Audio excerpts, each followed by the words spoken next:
everyone, welcome to my YouTube channel, The Corner of Medical Lecture. So today on this video, I am going to discuss about meningitis. Before starting, I want to say don't forget to subscribe my channel and then start watching the video. So today's topic is meningitis. What is meningitis? Meningitis is the inflammation or infection of meninges. First, before starting, I want to say that infection of meninges. Then what is meninges? You all have to earn the idea about meninges. Okay, so what is meninges? Meninges is the outer covering of brain and spinal cord. जो brain होता है and spinal cord होता है, brain के and spinal cord का जो outer covering होता है, जो कि ना ब्रेन को एंड स्पाइनल कॉर्ड को प्रोटेक्ट करके रखता है एक्सटर्नल फोर्स से, फोर्स के थ्रू जो इंज्योर्ड होने का चांस होता है उससे प्रोटेक्ट करके रखता है, वो जो आउटर मेम्ब्रेन होता है उसको बोला जाता है meninges. Okay, so meninges is the outer covering layer of brain and spinal cord. So ये जो मेनिंजेस होता है, मेनिंजेस में जब इन्फ्लेमेशन होता है then it is called meningitis. Okay, then what is meningitis? Meningitis is the inflammation of meninges. And meninges की क्या है? मेनिंजेस ब्रेन का एंड स्पाइनल कॉर्ड का आउटर कवरिंग लेयर है. ओके, सो ये जो मेनिंजाइटिस है, मेनिंजाइटिस को अगर हम एनाटॉमिकली देखें देन मेनिंजाइटिस में हम लोग 3 layers देखेंगे. Okay, we got 3 layers in meningitis. First one is dura mater, arachnoid mater and pia mater. जो डूरा मैटर होता है उसमें इन्फेक्शन बहुत होने का चांस बहुत कम होता है. जो arachnoid mater and pia matter होता है, सो arachnoid mater and pia matter के बीच में जो स्पेस प्रेजेंट होता है उस स्पेस में फ्लूइड बिल्डअप हो जाता है और उस स्पेस में पार्टिकुलरली इन्फेक्शन होता है. ओके, सो ये गया मेनिंजेस के 3 लेयर्स. एंड इस मेनिंजेस में जब इन्फ्लेमेशन होता है, इन्फेक्शन होता है, वो बैक्टीरिया के लिए भी हो सकता है, वायरस के भी लिए हो सकता है और अदर स्कालबोन फ्रैक्चर के लिए भी हो सकता है. सो जो इन्फ्लेमेशन मेनिंजेस में होता है उसको क्या बोला? That is called meningitis. Okay, so meningitis is the inflammation of meninges. Now causes of meninges, ये जो इन्फेक्शन होता है मेनिंजेस का, मेनिंजाइटिस जिसको बोला जाता है, मेनिंजाइटिस का कॉजेस क्या है? मेनिंजाइटिस वायरस के लिए भी हो सकता है, बैक्टीरिया के लिए भी हो सकता है एंड ऑल्सो फंगस के लिए भी हो सकता है. Okay, so now I will discuss about some bacterial meningitis, viral meningitis and also fungus meningitis. Okay, so what is bacterial meningitis? Bacterial meningitis, that types of meningitis that's causative agent is bacteria. Okay, so जो meningitis bacteria के लिए होता है उसको बोला जाता है bacterial meningitis. Okay, so some causative bacterial agent जो कि ना meningitis होने के लिए caused बहुत ज्यादा होता है, वो बैक्टीरियल एजेंट होता है Streptococcus pneumonia, Haemophilus influenza and also Neisseria meningitis. So जो स्ट्रेप्टोकोकस न्यूमोनिया, जिसके लिए न्यूमोनिया होता है, सो न्यूमोनिया के जो sign and symptoms ear infection, other infection होता है and also respiratory tract infection. हमारा जो रेस्पिरेटरी ट्रैक्ट, एयर, नोज, इसका जो इन्फेक्शन होता है उससे थ्रू हमारा ब्रेन का भी इन्फेक्शन हो सकता है. Okay, so some bacterial causative agent of meningitis is Streptococcus pneumonia, Haemophilus influenza and also Neisseria meningitis. Okay, now ये जो बैक्टीरियल मेनिंजाइटिस है, बैक्टीरियल मेनिंजाइटिस जो होता है एक ऐसे डेवलप होता है जब किसी को हो सकता है. Okay, so some bacterial causative agent of meningitis is Streptococcus pneumonia, Haemophilus influenza and also Neisseria meningitis. Okay, now ये जो बैक्टीरियल मेनिंजाइटिस है, बैक्टीरियल मेनिंजाइटिस जो होता है एक ऐसे डेवलप होता है जब किसी को एयर और स्काल इन्फेक्शन हुआ है. सो air infection and scale infection के थ्रू जो कॉजेटिव एजेंट है वो ब्लड एंड और डायरेक्टली क्या करता है? स्पाइनल कॉर्ड एंड ब्रेन में ट्रैवल करता है. स्पाइनल कॉर्ड एंड ब्रेन में ट्रैवल करके उस वो पार्ट में ब्रेन को एंड स्पाइनल कॉर्ड को माइग्रेट करता है. ओके, सो ये जो बैक्टीरिया माइग्रेट करता है ब्रेन एंड स्पाइनल कॉर्ड में, किसके थ्रू? ब्लड के through ear infection, skull skull infection से ट्रैवल करता है। सो जो बैक्टीरियल मेनिंजाइटिस होता है,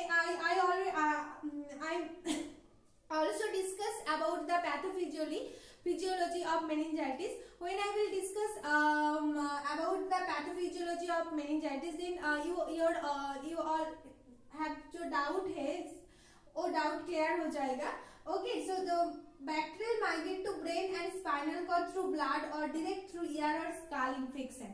जब किसी को एयर इन्फेक्शन हो और स्कल इन्फेक्शन हो, एयर इन्फेक्शन के थ्रू एयर इन्फेक्शन से एंड ऑल्सो स्कल इन्फेक्शन से ब्लड के थ्रू वो पॉजिटिव एजेंट क्या करता है, ब्रेन एंड स्पाइनल कॉर्ड में ट्रैवल करके उस पार्ट में मेनिंजाइटिस को अफेक्ट करता है।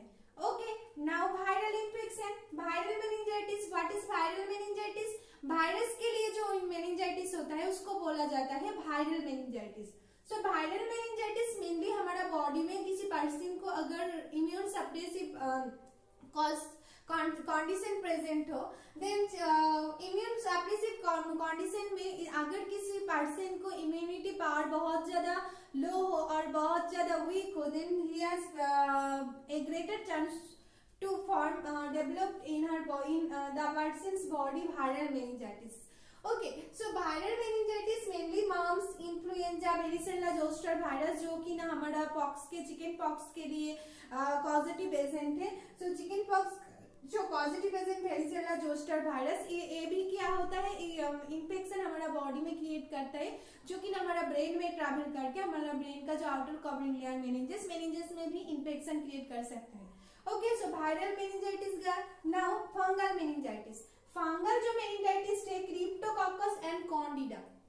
क्रिप्टोकोकस के लिए एंड कॉन्डिडा के लिए जो फंगल कॉजेटिव एजेंट है, फंगल कॉजेटिव एजेंट के लिए जो फंगल इन्फेक्शन होता है मेनिंजेस में, उसको बोला जाता है fungal meningitis. So these all the types of meningitis and the causative agent of meningitis. Okay, so meningitis we already got here what is meningitis and also the causative of meningitis. Some other causes of meningitis is also there, such as skull infection, skull fracture, brain fracture, etc. Others reason for also meningitis. The pathophysiology of meningitis. Okay, pathophysiology means in which way or by which step meningitis infection inflammation is developed. Okay, so first originate by blood stream or direct speed. जो meningitis है, meningitis जब होता है वो blood stream के through infection brain में travel होने के लिए भी हो सकता है और डायरेक्ट स्प्रेड होने के लिए भी हो सकता है। ओके, सो फर्स्ट क्या होता है, ट्रांसमिशन। क्या ट्रांसमिशन होता है? Transmission through nasopharynx. जो नासोफैरिंक्स होता है एंड ऑल्सो जो सिक्रेशन होता है, सिक्रेशन और नासोफैरिंक्स के थ्रू ट्रांसमिशन होता है जो मेनिंजाइटिस इन्फेक्शन, सो ट्रांसमिशन हो जाता है। देन क्या होता है, entry. Positive agent enter into the blood stream. Meningitis का जो पॉजिटिव एजेंट है वो एंटर करता है। ओके, एंटर करने के बाद स्टिम्युलेट करता है। किसको स्टिम्युलेट करता है? जो होस्ट इम्यून सिस्टम होता है। होस्ट इम्यून सिस्टम क्या करता है? होस्ट इम्यून सिस्टम स्टिम्युलेट्स करता है the release of cell wall fragment. Cell wall का जो फ्रैगमेंट होता है, सेल वॉल का फ्रैगमेंट का रिलीज को स्टिम्युलेट करता है the host immune system. So first क्या हुआ, जो ट्रांसमिशन हुआ नासोफैरिंक्स के थ्रू, नासोफैरिंक्स के थ्रू ट्रांसमिशन होने के बाद वो क्या जो पॉजिटिव एजेंट वो एंटर करता है ब्लड स्ट्रीम में। ब्लड स्ट्रीम में एंटर करने के बाद वो क्या करता है, जो सेल वॉल का फ्रैगमेंट होता है, सेल वॉल का फ्रैगमेंट को रिलीज करता है host immune system. Okay, stimulate करके रिलीज करता है। देन क्या होता है, देन सर्कुलेशन, जो ब्रेन का जब सेल वॉल का फ्रैगमेंट का रिलीज हो गया through the immune system host stimulation के लिए, आफ्टर दैट जो हमारा ब्रेन में ब्लड सर्कुलेशन होता है, ब्लड सर्कुलेशन डिक्रीज करता है और स्टॉप हो जाता है, और जो सीएसएफ सर्कुलेशन होता है ब्रेन का सबआरेक्नॉइड स्पेस में, तो वो भी डिक्रीज करता है। Okay, after because of decreasing CSF circulation, जो कि ना हमारा ब्रेन मेनली सीएसएफ के थ्रू जो वॉल्ट होता है, सीएसएफ के लिए जो ब्रेन के अंदर वॉल्ट होता है, वो वॉल्ट सेरेब्रल का वॉल्ट बहुत ज्यादा छोटा होता है। वो छोटा होने के लिए उसमें क्या होता है, CSF का प्रेशर इंक्रीज करता है और प्रेशर डिक्रीज करता है, जिसको बोला जाता है increase of ICP। ICP means intracranial pressure. Intracranial pressure जब बढ़ जाए तब क्या होता है, हमारा हेडेक का प्रॉब्लम होता है, विजन में प्रॉब्लम होता है, रिमेनिंग में प्रॉब्लम होता है, ओके, एटसेट्रा में प्रॉब्लम होता है। So it's the pathophysiology of meningitis. The clinical manifestation or sign and symptoms of meningitis. Okay, so we got that meningitis is the inflammation of meninges. So first, headache. It's one of the clinical manifestation signs of meningitis. Neck mobility problem. neck जो हम लोग नेक को mobility में रखता है, नेक को जब movement करता है, नेक का मोबिलिटी में प्रॉब्लम होगा। ब्रूडिजिंग साइंस एंड कार्निगिन साइंस, जो ब्रूडिजिंग साइंस एंड कार्निगिन साइंस होता है, ये ऑन टाइप्स ऑफ डिजीज है, ये भी एज ए साइड इफेक्ट देख शो अप करेगा, ओके। फोटोफोबिया होगा, फोटोफोबिया प्रॉब्लम होगा, एंड ऑल्सो स्किन में लेशन फॉर्म्ड होगा, and cognitive impairment in thinking, remembering, choosing, confusion, normal जो कॉग्निटिव फंक्शन होता है, कॉग्निटिव फंक्शन में प्रॉब्लम होगा, okay. And seizures, it's all the clinical manifestations of meningitis.